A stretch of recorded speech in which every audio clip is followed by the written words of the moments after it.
Hello friends, my name is Vipin and I welcome you all to iExamB।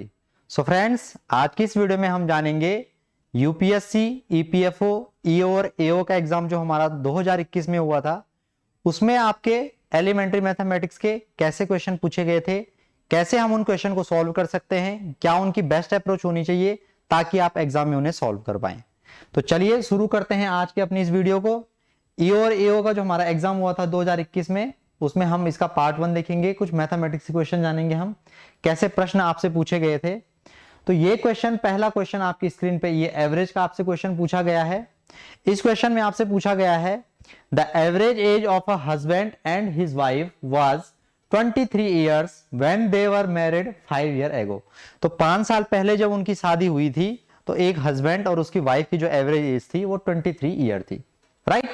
Then average age of husband, his wife and their children is 20 years now. तो यानी कि अब, यानी कि present में उसका एक बच्चा और उसकी वाइफ और उसकी खुद की एज कितनी है, 20 ईयर एवरेज एज है। तो उसका बच्चा अब कितने साल का है, तो ये क्वेश्चन आपसे पूछा गया है। देखिए, एवरेज की बेसिक रिक्वायरमेंट हमारी क्या होती है कि sum of observation upon number of observation. तो अगर मैं सम की बात करूं तो सम हमारा क्या होता है, सम हमारा डिपेंड करता है एवरेज पे और नंबर ऑफ ऑब्जर्वेशन के प्रोडक्ट पे, ठीक।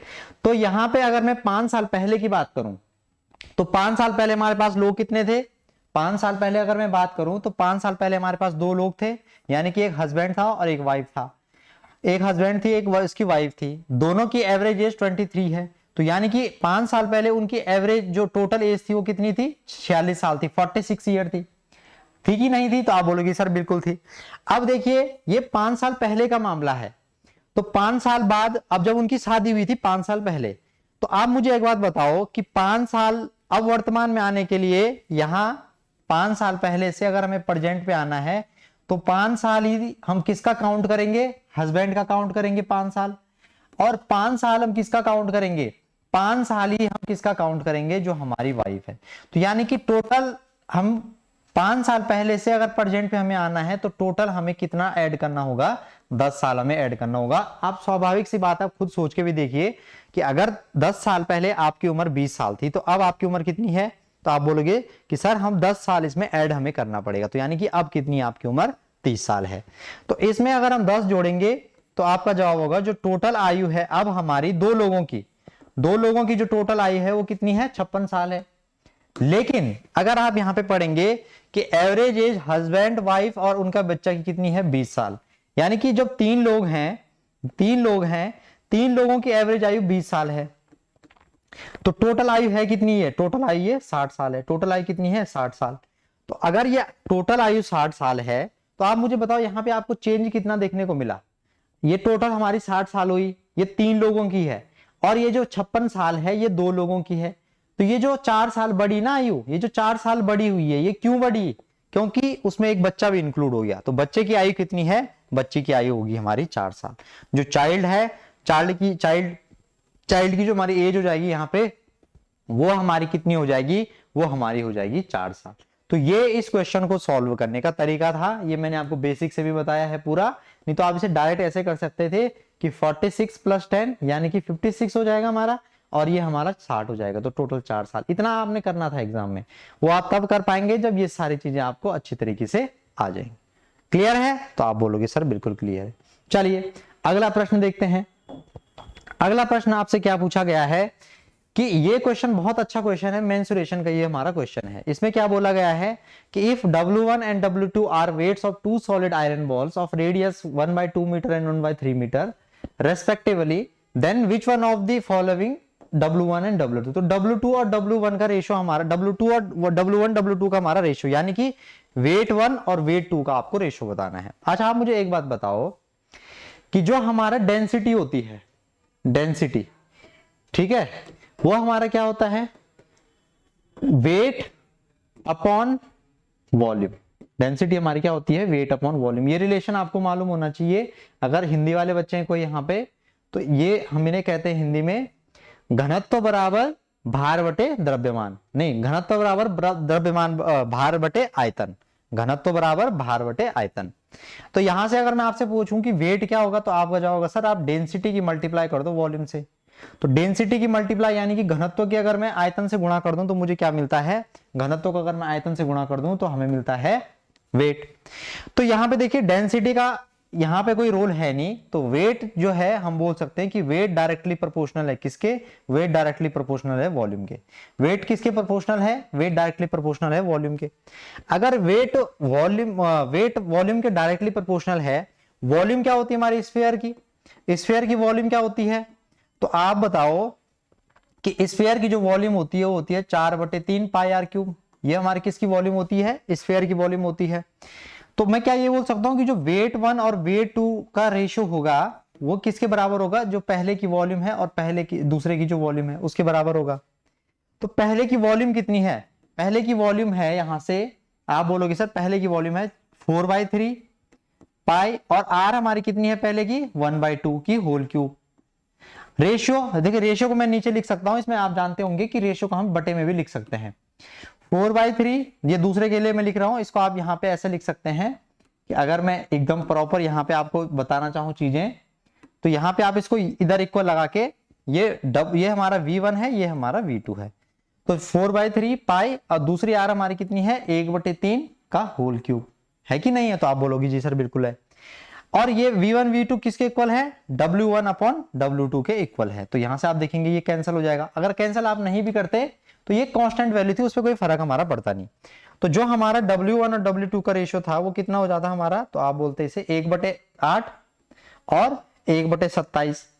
तो यहां से हमारा 1 से 1 कट जाता, 27 हमारा ऊपर चला जाता, यानी कि जो हमारा ये फाइनल रेशियो आता है ये आता हमारा 27:8। तो आप देख पाएंगे यहां से कौन सा ऑप्शन आपका सही आंसर हो जाएगा, जो आपका ऑप्शन नंबर बी है वो इसका अप्रोप्रिएट राइट आंसर हो जाएगा, ऑप्शन बी। ऑप्शन बी हमारा क्या हो जाएगा, ऑप्शन बी हमारा इसका अप्रोप्रिएट राइट आंसर हो जाएगा।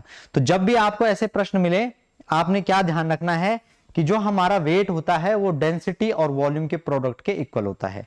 तो यहां पे तो डेंसिटी को हम नेग्लेक्ट कर सकते हैं, तो then we can say that is weight is directly proportional to the volume. Whenever weight is directly proportional to volume, then the ratio of weight can be written as the ratio of volume, right? That means, and we know that very well, the volume of a sphere is 4/3 pi r cube, and we know that also very well, that is this is the constant value, 4/3 and pi, it is a constant value. So that means the volume directly depends on the radius, right? So this is the fundamental knowledge when we talking about the volume of a sphere, right? So now next question here we have 40%। यहां पे जो पूछा गया है आपसे कि 40% student आपके किसी क्लास में इंडियन है ना, तो भाई हमारे भारत के 40% लोग क्या है, इंडियन है किसी क्लास में, किसी पर्टिकुलर एक क्लास में, क्या पता है विदेश की क्लास रही हो कोई, एंड 50% आर गर्ल्स। तो मैंने बोला कि किसी क्लास में टोटल 100 बच्चे हैं, टोटल 100 बच्चे हैं जिसमें 40 बच्चे भारतीय हैं, 40 बच्चे हमारे क्या हैं, भारतीय हैं, यानी कि इंडियन हैं। तो 60 बच्चे इसमें कहां से होंगे भाई, 60 बच्चे पता नहीं चाइना से होंगे या अफ्रीका से होंगे, हमने मान लिया कहीं से भी हैं, ठीक है। अब क्या हुआ कि 25% of the Indian student are girls. पहले ये भी देखो, ये तो आपको रखना ये ध्यान कि इसमें से 50 लोग क्या हैं, गर्ल्स हैं, ठीक है, एंड 50 आर गर्ल्स। तो यानी कि टोटल अगर मैं यहां पे देखूं आपसे, टोटल गर्ल्स हमारे पास कितनी है, टोटल हमारे पास 50%, यानी कि 50 हमारी क्या है, 50 हमारी गर्ल्स है, ठीक है, 50 हमारी गर्ल्स हैं। ऑल्सो आपको ये दिया गया है कि इसमें 25% लोग गर्ल्स हैं, 25% गर्ल्स हैं इंडिया में, जो हमारे भारतीय हैं उसमें 25% गर्ल्स हैं, यानी कि 1/4, यानी कि 10 हमारी क्या है इसमें गर्ल्स हैं। तो बॉयज कितने होंगे, तो आपको जवाब होगा सर बॉयज होंगे 30। बॉयज कितने होंगे, बॉयज होंगे 30, ठीक। तो आपसे इसमें क्या पूछा है कि नॉन इंडियन स्टूडेंट बॉयज। तो आप मुझे बताओ अगर 10 गर्ल्स हैं, 10 गर्ल्स हैं इसमें, हमारा ये हमारे क्या है, जो हमारे क्या है नॉन इंडियन है, जो हमारे नॉन इंडियन है, ये हमारे क्या है नॉन इंडियन है। अब हमें इसमें क्या निकालना है, देखो what is the percentage of non Indian student are boys. तो इसमें गर्ल्स कितनी है हमारी, तो आपका क्या जवाब होगा, देखिए गर्ल्स हमारी यहाँ पे 10 हमारी गर्ल्स क्या है इंडियन है, 10 गर्ल्स हमारी क्या है इंडियन है। तो यहाँ पे टोटल हमारी 50 गर्ल्स थी ना, जो ये हमारा पूरा मामला है, इस 100 स्टूडेंट में 50 हमारी गर्ल्स है। तो इस 50 में से 10 गर्ल्स हमारी क्या है, 10 जो हमारी गर्ल्स हैं वो क्या है, वो इंडियन है, ठीक। तो यानी कि जो 40 है हमारी ये नॉन इंडियन है, ये नॉन इंडियन है, 40 जो है हमारी नॉन इंडियन गर्ल्स है। तो यहाँ पे आपको आपने देखा कि टोटल हमारे नॉन इंडियन स्टूडेंट कितने हैं 60, जिसमें 40 गर्ल्स हैं। तो बॉयज हमारे कितने होंगे, बॉयज हमारे 20 होंगे, 20 हमारे बॉयज होंगे। तो उसने हमसे क्या पूछा है, उसने हमसे क्या पूछा है कि बॉयज का परसेंटेज। तो 20 बॉयज है भाई 100 में, तो हम बोल देंगे कि 20% बॉयज हमारी क्या है, नॉन इंडियन है। 20% बॉयज हमारी क्या है, नॉन इंडियन है। तो बड़ा आसान क्वेश्चन था ये, डाटा हमने 100 पे ही पूरा कैलकुलेट करा। लेकिन आपको चीजें ध्यान में होनी चाहिए, स्ट्रक्चर आपके माइंड में होना चाहिए कि टोटल 100 बच्चे थे, जिसमें 40 बच्चे इंडियन हैं, तो 60 बच्चे नॉन इंडियन होंगे, जिसमें 25% लड़कियां हैं, तो यानी कि 10 लड़कियां हैं, 30 लड़के हैं। ठीक है, अब इसमें बोला गया था कि 50 आपके पास लड़कियां हैं और 50 लड़के हैं। तो अगर 10 लड़कियां हमारी इंडियन हैं तो 40 लड़कियां हमारी नॉन इंडियन होंगी, क्योंकि 50 लड़कियां हैं।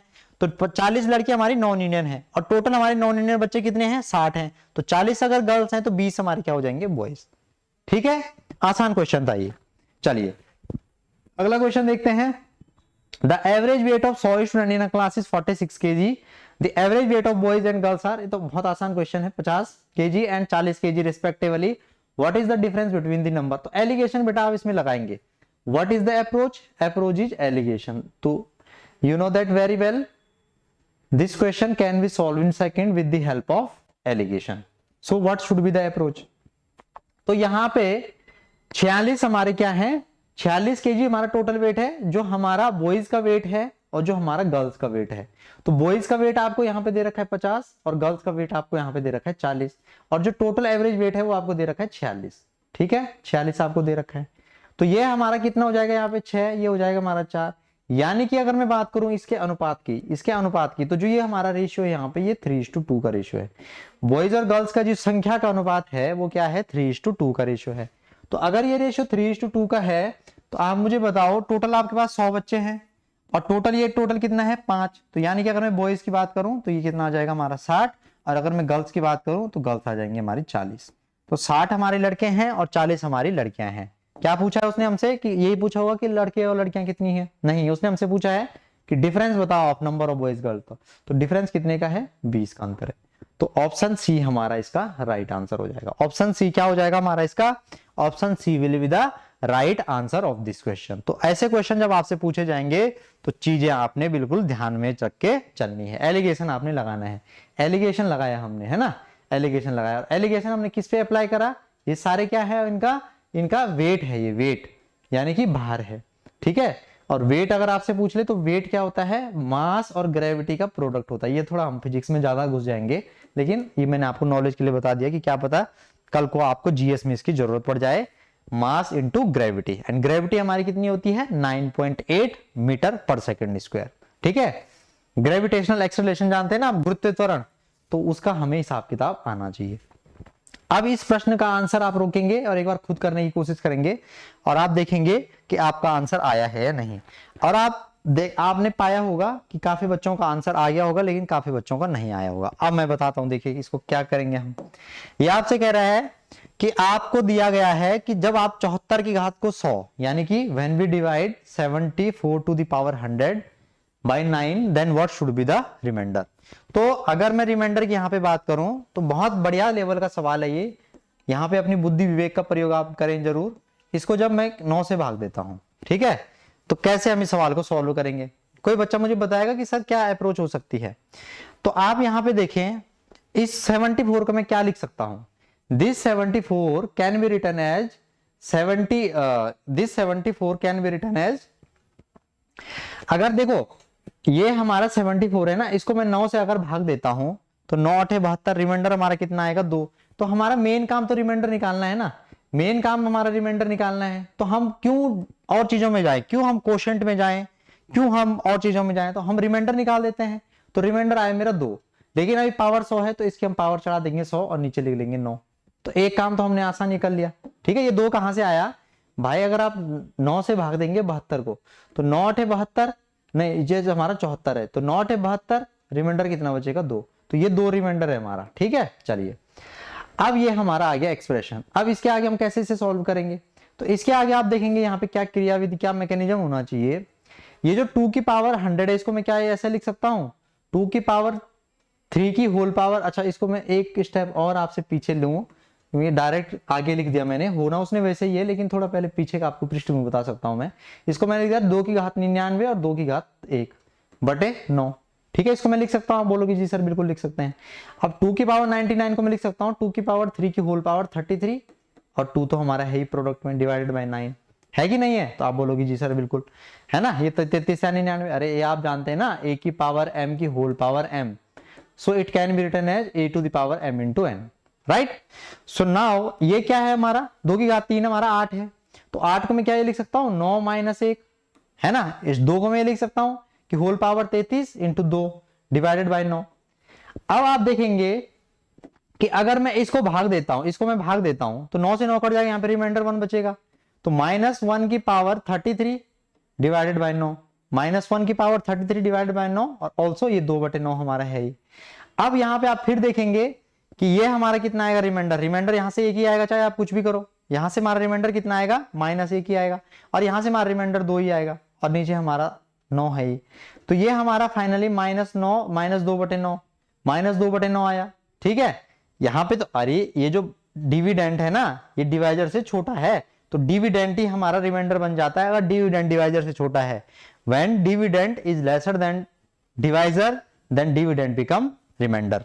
ठीक है, अब यहां पे अगर आप देखेंगे तो -2/9 आया, ये -2/9, तो नेगेटिव हमारा रिमाइंडर हो नहीं सकता, तो जब भी हमें कभी ऐसा आए तो हम उसको डिवाइजर ऐड कर देते हैं, तो -2 + 9 यानी कि हमारा इसका रिमाइंडर कितना आ जाएगा 7। तो ऑप्शन 4 हमारा इसका राइट आंसर हो जाएगा। भाई जब ये नेगेटिव आए ना -2, तो आप उसमें डिवाइजर ऐड कर दो, तो डिवाइजर हमारा 9 है, तो 9 में अगर हम 2 ऐड करेंगे तो कितना आएगा 7। ठीक है, 9 में अगर हम 2 ऐड करेंगे तो हमारा कितना आएगा 7। तो ये इसकी बेसिक क्रियाविधि आपको ध्यान होनी चाहिए थी, तब जाके आप एग्जाम में इस टाइप के प्रश्नों को सॉल्व कर पाते। ठीक है, ये सारी चीजें मैंने एक एक स्टेप आपको क्लियर करके बताया। अब ये है, ये सवाल आसान सवाल है, बस इसके मैं आपको हिंट दे देता हूं कि अगर आप एक सर्कल के अंदर एक स्क्वायर को इस प्रकार डालते हैं कि उसके वो सर्कमफ्रेंस पर टच करता है और ये सर्कल का केंद्र है, तो ये जो सर्कल का केंद्र है ना, इसका आप आंसर बताना मुझे कमेंट में। अगर इस सर्कल का जो केंद्र है, इस केंद्र से ये हमारी लाइन पास हो रही है, तो ये जो सर्कल का डायमीटर है ना भाई, यहां पे जो मैं लिख रहा हूं सर्कल का डायमीटर, ये किसके बराबर होता है, सर्कल का डायमीटर, सर्कल का डायमीटर बराबर होगा स्क्वायर के डायगोनल के, बराबर होगा स्क्वायर के डायगोनल के। तो ये अगर आप बात ध्यान रख लेंगे तो ये सवाल आप चुटकियों में उड़ा देंगे। बस यही इसमें कंसेप्ट है कि जो सर्कल का डायमीटर होगा वो स्क्वायर के डायगोनल के बराबर होगा। स्क्वायर का डायगोनल हमारा क्या होता है, साइड इंटू √2। ठीक है, और इसका आप यहां से डायगोनल निकाल सकते हैं, क्यों, रेडियस आपको मालूम चल जाएगी, आपको 2πr की वैल्यू दे रखी है, यानी कि सर्कमफ्रेंस आपको दे रखी है, यहां से आप r निकाल देंगे। ठीक है, r निकाल जाएंगे 1/π, फिर यहां से आप 2r निकाल देंगे, कितना हो जाएगा 2/π। तो अब मैंने पूरा ही कर दिया लगभग सवाल, डायमीटर मैंने निकाल दिया ना, 2r मैंने क्यों करा, डायमीटर हमारा क्या होता है ट्वाइस ऑफ रेडियस, तो यहां से आप डायमीटर आपने निकाल दिया, तो यहां से आप सारी चीजें निकाल सकते हैं, इसको इसके इक्वल कर देंगे, यहां से आप फिर साइड निकाल देंगे, फिर साइड के स्क्वायर हमारा एरिया निकल जाएगा। आंसर बताना है कमेंट बॉक्स में आपने, ठीक है, क्या आपका आंसर निकल के आ रहा है इस क्वेश्चन का। चलिए, तो ये क्वेश्चन थे, इसका भी आप कमेंट बॉक्स में आंसर देंगे। ये क्वेश्चन ये कह रहा है कि 1 से 100 तक 3 कितनी बार आएगा, और ऐसी कितनी संख्याओं में आएगा जो 3 से डिवाइड नहीं है। तो आपने ऐसी संख्याएं बतानी है बेसिकली कि जिनमें 3 हो, जिन संख्याओं में 3 हो लेकिन वो 3 से विभाजित ना हो, 1 से 100 के बीच। ऐसी संख्याएं, ऐसे नंबर 1 से 100 तक जिनमें 3 हो लेकिन वो 3 से डिवाइड ना हो, तो ऐसी कितनी संख्याएं हैं। ठीक है, चलिए इतना ही रखते हैं फिर, है ना। इसमें आप कोर्स में इनरोल जरूर कीजिएगा हमारे, यहाँ पे सारी चीजें आपके रेलेवेंट एग्जाम को टारगेट कर रही हैं, रेलेवेंट चीजें सारी। ये हमारा मोबाइल नंबर है 9205524028, ये हमारा ईपीएफओ जो हमारा एपीएफसी ईओ और एओ का एग्जाम है उसको ये चीजें टारगेट कर रही हैं। ठीक है, कुछ भी आपका डाउट क्वेरी होता है तो कमेंट बॉक्स में आप जरूर लिखें कि सर ये डाउट क्वेरी है हमारा, इसको आप सॉल्व करें, तो कोशिश करूंगा मैं कि मैं आपकी डाउट क्वेरी को सॉल्व करूं। तो मिलेंगे फिर नेक्स्ट वीडियो में पार्ट 2 के साथ। ख्याल रखिए अपना, खुश रहिए, शेयर करते रहिए और लाइक कमेंट जरूर करें। Thank you.